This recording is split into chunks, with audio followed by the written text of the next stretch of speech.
Hello दोस्तों, career zone academy में आपका स्वागत है।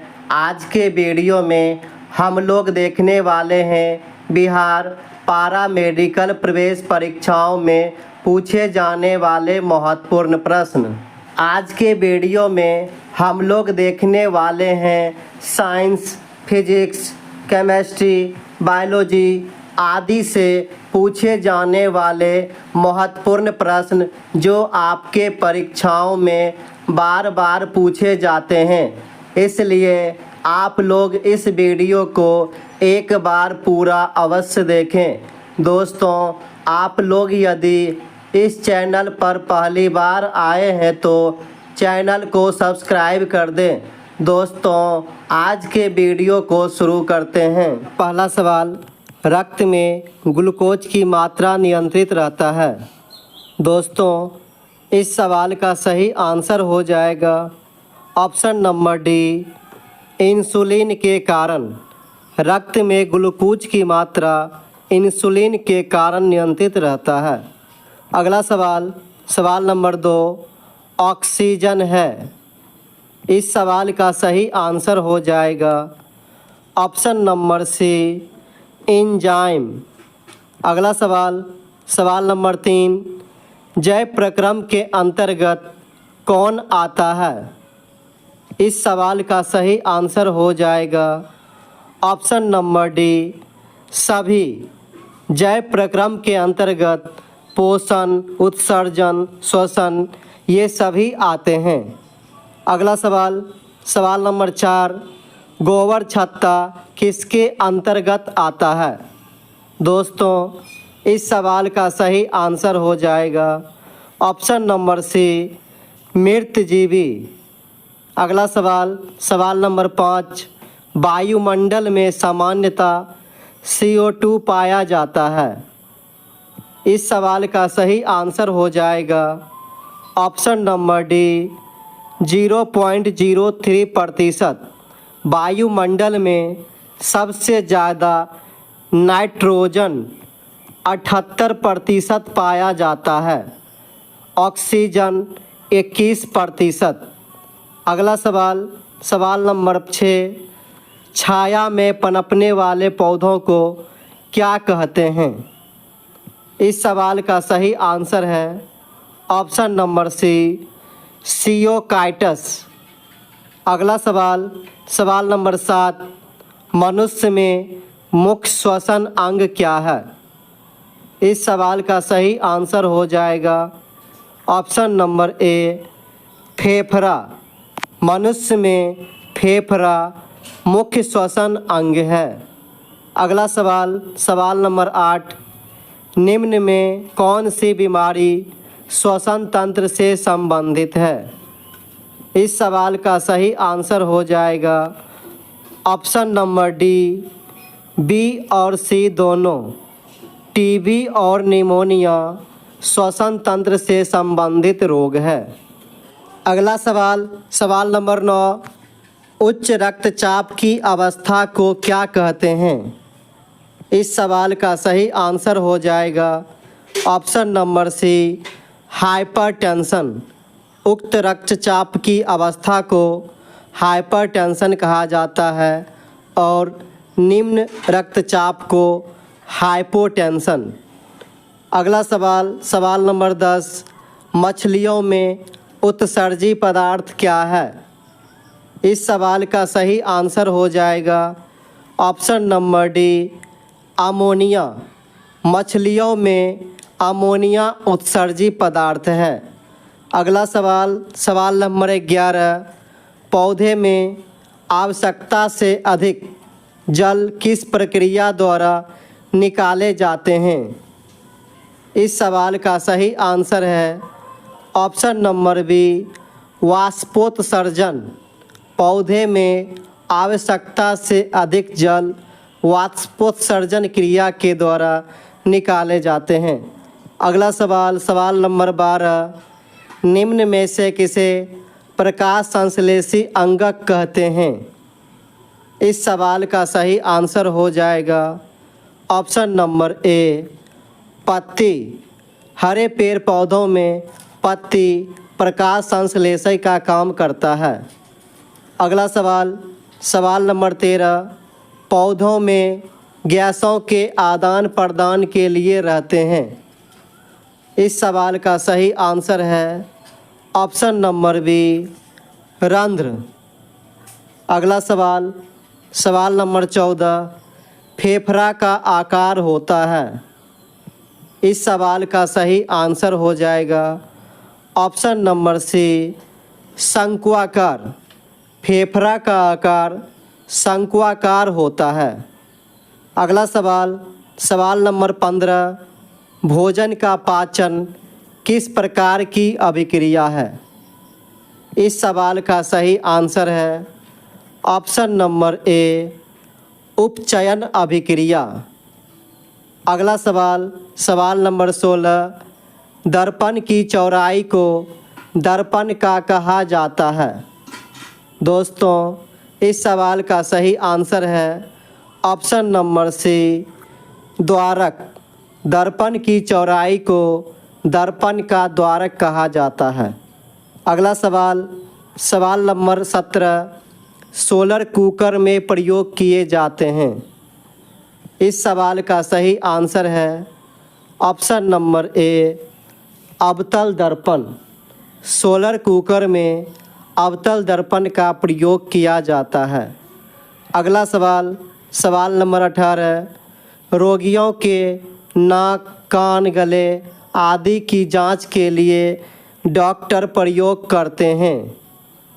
इस सवाल का सही आंसर हो जाएगा ऑप्शन नंबर सी, अवतल दर्पण। अगला सवाल, सवाल नंबर 19, हीरा का अपवर्तनांक है। इस सवाल का सही आंसर हो जाएगा ऑप्शन नंबर डी, 2.42। अगला सवाल, सवाल नंबर 20, मोटर गाड़ी के चालक के सामने लगा रहता है।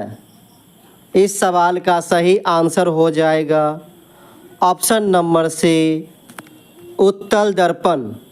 मोटर गाड़ी के सामने साइड मिरर के रूप में उत्तल दर्पण का प्रयोग किया जाता है। अगला सवाल, सवाल नंबर 21, टॉर्च से किस प्रकार के प्रकाश पुंज की प्राप्ति होती है। दोस्तों, इस सवाल का सही आंसर है ऑप्शन नंबर बी, संतृप्त प्रकाश पुंज। अगला सवाल, सवाल नंबर 22, सामान्य नेत्र की रेटिना पर बनने वाला प्रतिबिंब होता है। इस सवाल का सही आंसर है ऑप्शन नंबर सी, वास्तविक और उल्टा। अगला सवाल, सवाल नंबर 23, नेत्र लेंस में समायोजन की क्रिया होती है। दोस्तों, इस सवाल का सही आंसर है ऑप्शन नंबर सी, सिलियरी पेशियों द्वारा। अगला सवाल, सवाल नंबर 24, किसी नेत्र का निकट बिंदु है। इस सवाल का सही आंसर है ऑप्शन नंबर बी, 25 सेंटीमीटर। अगला सवाल, सवाल नंबर 25, आँख की पुतली किस प्रकार कार्य करती है। इस सवाल का सही आंसर हो जाएगा ऑप्शन नंबर ए, परिवर्ती द्वारक की भांति। अगला सवाल, सवाल नंबर 26, सामान्य मानव नेत्र का दूर बिंदु होता है। दोस्तों, इस सवाल का सही आंसर हो जाएगा ऑप्शन नंबर बी, अनंत पर। मानव नेत्र का दूर बिंदु अनंत होता है। अगला सवाल, सवाल नंबर 27, सिनेमा के पर्दे पर किस प्रकार का प्रतिबिंब बनता है। इस सवाल का सही आंसर हो जाएगा ऑप्शन नंबर बी, वास्तविक प्रतिबिंब। अगला सवाल, सवाल नंबर 28, कौन रंग है जिसका खतरे के सिग्नल में उपयोग होता है। दोस्तों, इस सवाल का सही आंसर हो जाएगा ऑप्शन नंबर डी, लाल रंग। लाल रंग का प्रयोग खतरे के रूप में किया जाता है। अगला सवाल सवाल नंबर 29 किलोवाट घंटा मात्रक है। इस सवाल का सही आंसर है ऑप्शन नंबर डी शक्ति का। किलोवाट घंटा शक्ति का मात्रक है। अगला सवाल सवाल नंबर 30 विद्युत बल्ब का फिलामेंट होता है। दोस्तों इस सवाल का सही आंसर हो जाएगा ऑप्शन नंबर सी टंगस्टन का। विद्युत बल्ब का फिलामेंट टंगस्टन का बना होता है।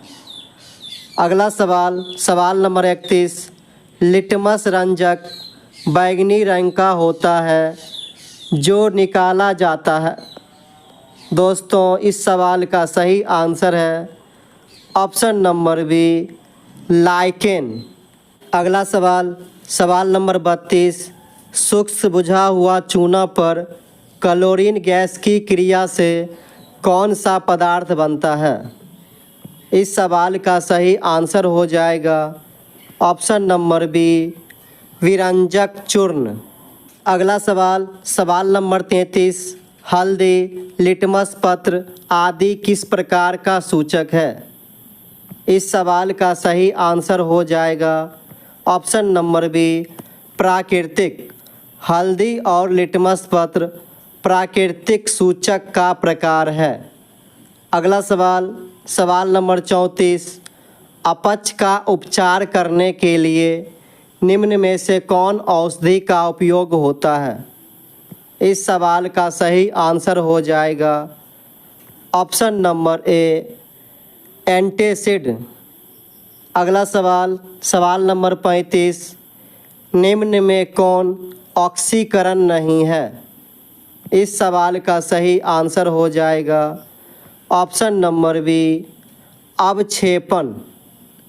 अगला सवाल सवाल नंबर 36 प्राकृतिक गैस का दहन किस प्रकार का रासायनिक अभिक्रिया है। इस सवाल का सही आंसर हो जाएगा ऑप्शन नंबर सी ऊष्माक्षेपी अभिक्रिया। अगला सवाल सवाल नंबर 37 कॉपर चूर्ण को वायु में गर्म करने पर उसके सतह पर कॉपर ऑक्साइड की एक परत जम जाती है। इस परत का रंग कैसा है। इस सवाल का सही आंसर हो जाएगा ऑप्शन नंबर ए काली।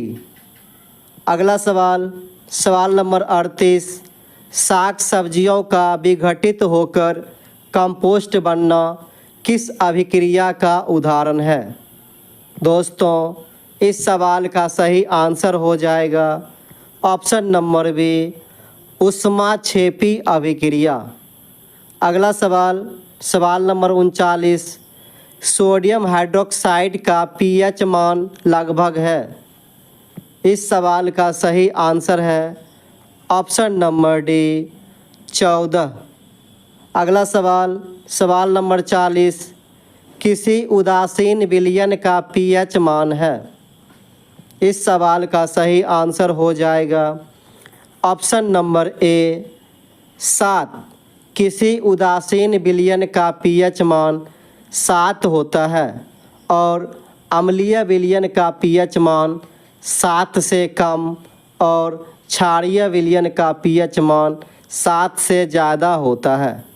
अगला सवाल सवाल नंबर 41 दांत का मसूड़ा किस पदार्थ का बना है जो काफ़ी कठोर है। इस सवाल का सही आंसर है option number B calcium phosphate. अगला सवाल सवाल नंबर 42 इमली में कौन सा अम्ल है। दोस्तों इस सवाल का सही आंसर है ऑप्शन नंबर बी टार्टरिक अम्ल। इमली में टार्टरिक अम्ल पाया जाता है। अगला सवाल सवाल नंबर 43 उपचयन अपचयन अभिक्रिया को क्या कहते हैं। इस सवाल का सही आंसर हो जाएगा ऑप्शन नंबर बी रेडॉक्स अभिक्रिया। अगला सवाल सवाल नंबर 44 दानेदार जस्ता पर तनु सल्फ्यूरिक अम्ल डालने पर कौन सा गैस उत्सर्जित होता है? इस सवाल का सही आंसर हो जाएगा option number A, hydrogen gas. दोस्तों, अगला सवाल आप लोगों के टेस्ट के लिए है। आप लोग इस क्वेश्चन का आंसर कमेंट बॉक्स में ज़रूर बताइएगा। दोस्तों, आज का वीडियो आपको कैसा लगा, लाइक कमेंट करके ज़रूर बताइएगा। दोस्तों, यदि चैनल पे पहली बार आए हैं तो चैनल को सब्सक्राइब कर लें ताकि आपको आगे आने वाले वीडियो का नोटिफिकेशन मिल सके। Thank you for watching.